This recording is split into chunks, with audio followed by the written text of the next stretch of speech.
1 February 1689 एका वाघाला पकडण्यासाठी 80,000 कुत्रे पाठवले गेले. तो वाघ म्हणजे धर्मवीर छत्रपती संभाजी महाराज.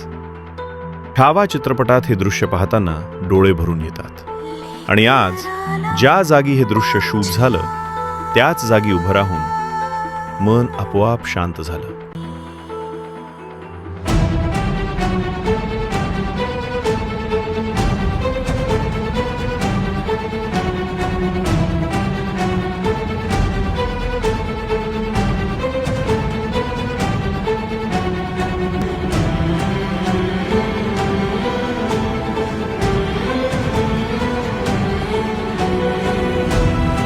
धर्मवीर छत्रपती संभाजी महाराजांना माझा मानाचा मुजरा आणि कोटी कोटी अभिवादन.